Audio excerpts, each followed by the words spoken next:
இந்த இன்னைக்கு ஒரு பழம்பெரும் பாடல் இது. இது வந்து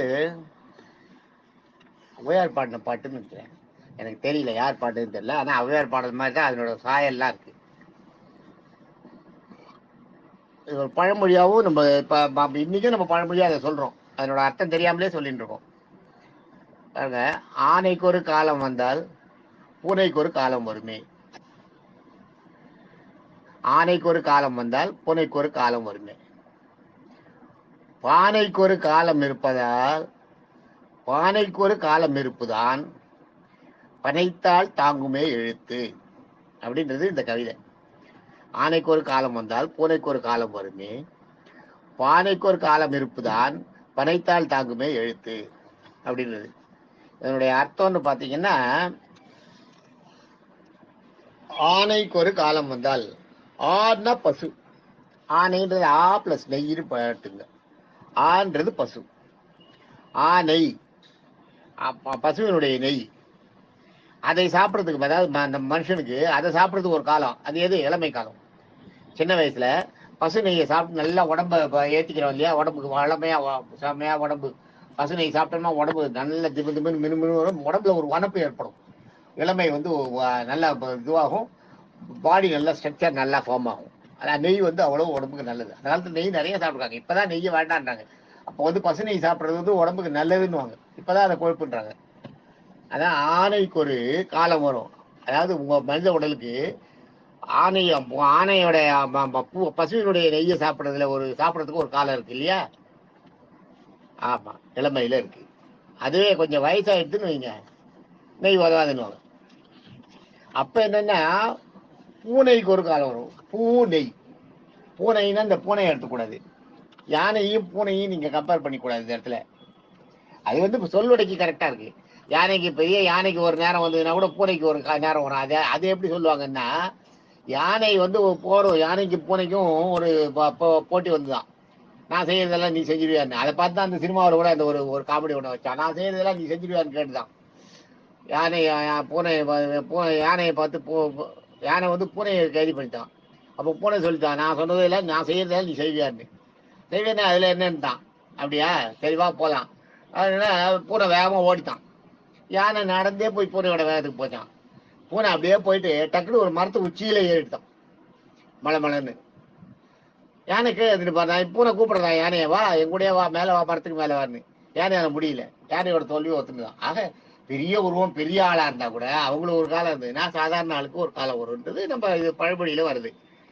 அது இருக்கு. ஆனா அதை நம்ம இப்ப அது இல்லை. இங்க வந்து அதுக்கு இந்த பாடல்ல இருக்க கருத்து வேற. நம்ம அப்படியே சொல்லலாம். ஒன்றும் தப்பு ஒண்ணும் இல்லை, உண்மையான விஷயம் தானே அது. அதனால அது ஒன்றும் தப்பு இல்லை. ஆனா பாடல்ல இருக்க கருத்து என்னன்னா, நெய், பசுவின் நெய். பசுவின் நெய்யை சாப்பிட்றதுக்கு மனுஷனுக்கு ஒரு காலம் எதுனா இளமை காலம். இளமை காலத்தை, அதாவது வாழ்க்கையின் முற்பகுதியில பசுவின் நெய்யை சாப்பிட்டு உடம்ப நல்லா திபுன்னு வளர்த்து நல்லா வச்சுக்கணும். அதுவே ஒரு 50 வயசு ஆயிடுச்சுன்னா பூனைக்கு ஒரு காலம். அதுதான் பூனைக்கு ஒரு காலம் வருமே. பூ நெய்ன்றது, பூவில் இருக்கிற நெய்ன்றது தேன். தேன் போன்ற மருந்து பொருள்களை சாப்பிட்டு இந்த உடம்புல நோய் வராம பாதுகாக்கிறதுக்கு ஒரு காலம் இருக்கு இல்லையா, அதுதான் முதுமை காலம். இதை வந்து 2 பாகமா பிரிச்சுக்கணும், முற்காலம் பிற்கால மனித உள்ளத்துன்னு. ஆணைக்கு ஒரு காலம் வந்தால் பூனைக்கு ஒரு காலம் வருமே. பசுநெய்யை சாப்பிட்றதுக்கு ஒரு காலம் மனுஷனுக்கு வந்ததுன்னா தேனை சாப்பிட்றதுக்கு ஒரு காலம் வரும். அதான் பூனை. அடுத்ததுதான் நீங்க கேள்விப்படாதான் இருக்கும், பானைக்கு ஒரு காலம் இருப்புதான். பானைன்றது வந்து பா பிளஸ் நெய்.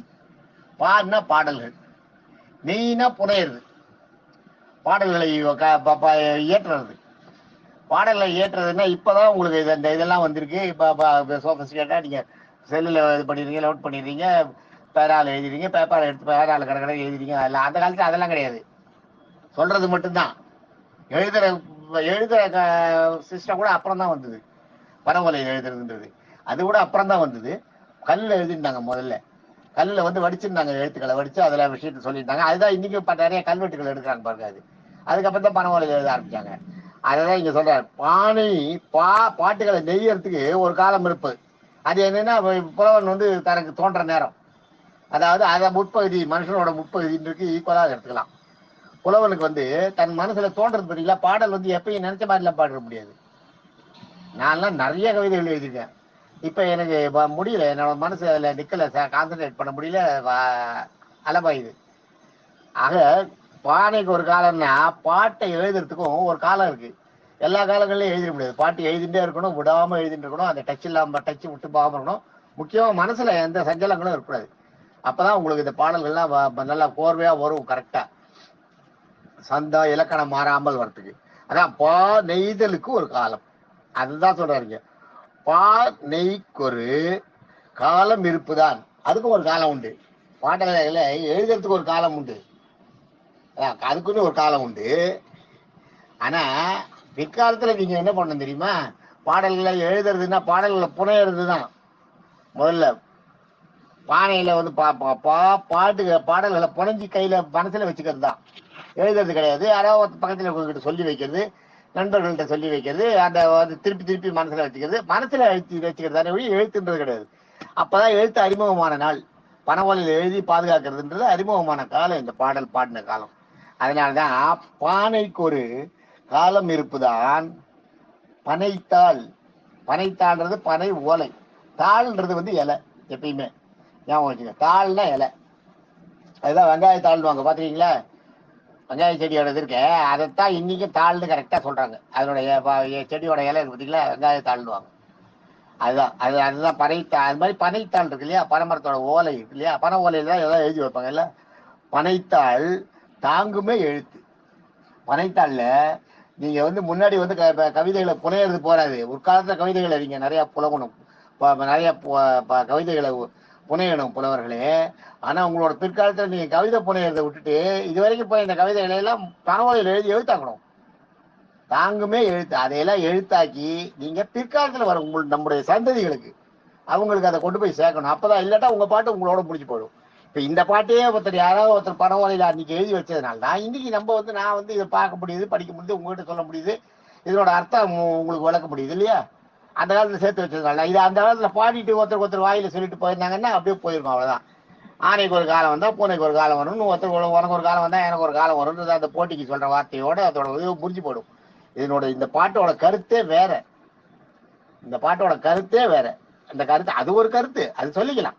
உனக்கு ஒரு காலம் வந்தா எனக்கு ஒரு காலம் ஒன்றது அது உலக நியதி. எல்லாருக்கும் அவங்கவுங்களுக்கு ஒரு டைம் இருக்கு, அது வரும். அதுக்கு இது ஒரு உதாரணம் சொல்லலாம். ஆனா இந்த பாடல் பாடினது அந்த நோக்கத்துல பாடல. இவங்க அதுக்கு கொடுத்த அர்த்தம், இவங்க அதுக்கு கொடுத்த மதிப்பீடு எல்லாமே வேற. ஆனா இதனோட உண்மையான கருத்து என்னன்னா இதுதான்.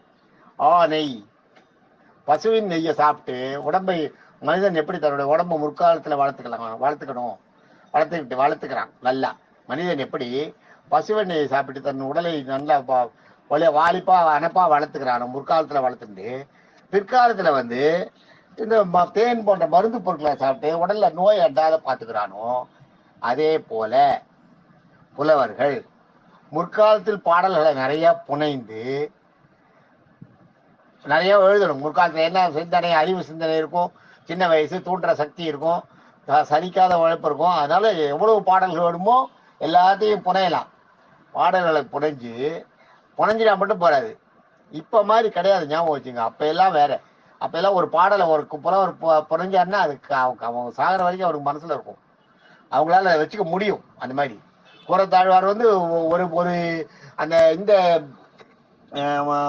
பாஞ்சராத்திர நூலோட பாஞ்சராத்திர வேதத்தோட விளக்கத்துக்கு காஷ்மீர் ராஜா கிட்ட வந்து வாங்கிட்டு வரும்போது ஒரே ஒரு தரம் தான் படிச்சாதான் 1,00,000 ஸ்லோகம்.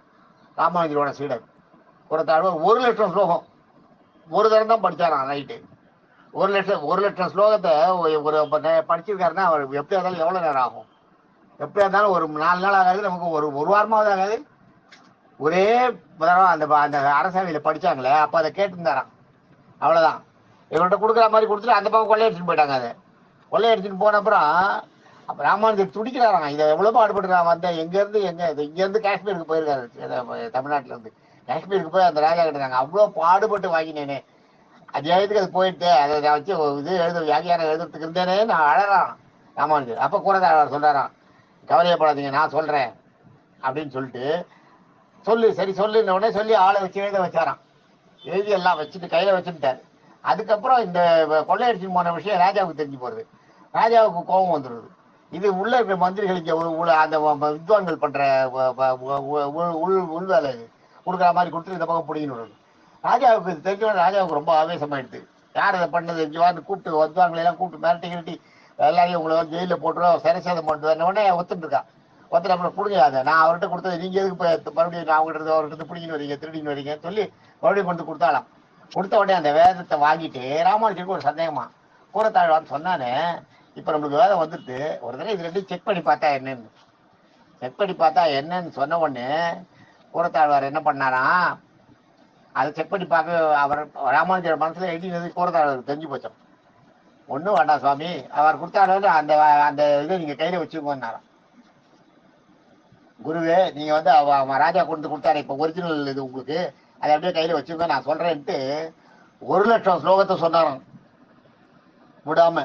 அப்ப கூறத்தாழ்வாரோட ஒரு கிராஸ்பிங் பவரும் ஒரு ஞானமும் எவ்வளவு பெரிய ஞானம் இதெல்லாம் கிடைக்குமா? இது கிடைக்கவே கிடைக்காது. அந்த மாதிரி ஒரு ஞானம் கூறத்தாழ்வாரோட ஞானம் அவ்வளவு பெரிய ஞானம். அது மாதிரி அந்த காலத்துல ராஜாக்கள்லாம் பாட்டு எழுதுவாங்க, கடன் பாட்டு சொல்லுவாங்க, அவங்க பாட்டுக்கு சொல்லுவாங்க, மனசுல தோணினது சொல்லுவாங்க, சொல்லிட்டு மறுபடியும் அசை போட்டு மனசுல நிறுத்திப்பாங்க, மூளையை ஏத்திட்டாங்கன்னா அதோட அவங்க சாகர வரைக்கும் எப்ப கேட்டீங்கன்னாலும் சொல்லுவாங்க. அந்த பாடல்லாம் பாடலை புரிஞ்சு மனசுல ஏத்திட்டாங்கன்னா அவ்வளவுதான். எழுத்துல எழுதுறதுக்கு வழி கிடையாது, எழுத்து வடிவில் எழுதுறது கிடையாது. அது பிற்காலத்துல அதை வந்து கல்லுல எழுத்துக்களா வடிக்கிறதும் அதுக்கப்புறம் பனகோலையில் எழுதுறது இதெல்லாம் அப்புறம் வந்தது, பிற்காலத்துல வந்தது.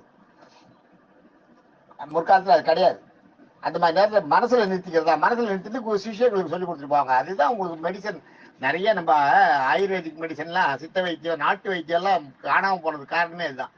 வைத்தியம் தெரிஞ்சவர்கள் வந்து வைத்தியத்தை வந்து முதல்ல வைத்தியத்தை சொன்னோம்னா பலிக்காதுன்னுவாங்க வெளியில சொன்னா. அதனால சிஷியனுக்கு மட்டும் சொல்லுவாங்க. அதனால சிஷியனுக்கு கூட முக்கியமான மருந்து சொல்லக்கூடாதுன்னுவாங்க. அந்த சாஸ்திரம் உனக்கு சொன்னா பலிக்காதுன்னு.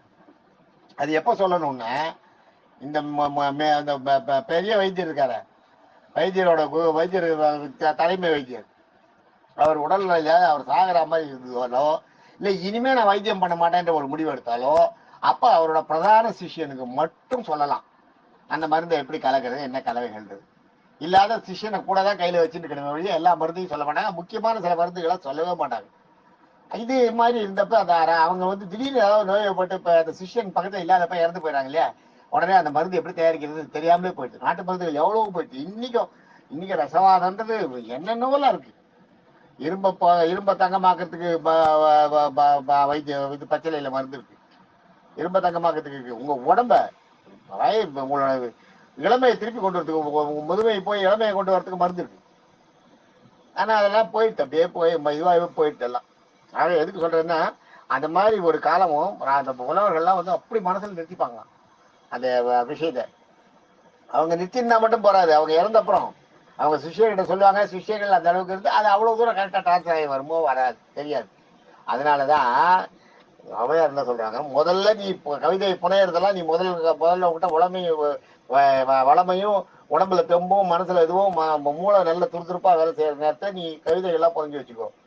அதான் பிற்காலத்துல உன்னுடைய வாழ்க்கையின் இரண்டாவது பகுதி அப்ப சும்மா இருக்காத அத்தனை கவிதைகளையும் மன ஓலையில எழுதி அடுத்த தலைமுறைக்கு கொண்டு போய் சேரு அப்படின்னு சொல்ல வராங்க. ஆணைக்கு ஒரு காலம் வரும்போது பூனைக்கு ஒரு காலமாக நீ மாத்தனாத. பூனைக்கு ஒரு காலம் தான் நீ எழுதி கொடுக்கறத மற்ற அடுத்த தலைமுறைக்கு கொண்டு போய் சேர்க்கணும். உன்னோட எழுத்துக்களை வந்து அடுத்த தலைமுறையும் பார்க்கணும் அப்படின்றதாக இந்த பாடல். அதுதான் பாத்துங்க. ஆணைக்கு ஒரு காலம் வந்தால் பூனைக்கு ஒரு காலம் வருமே, ஆணைக்கு ஒரு காலம் இருப்பதால் பனைத்தால் தாங்குமே எழுத்து அப்படின்றதாக அந்த பாட்டு. அருமையான பாட்டு. தேங்க்யூ.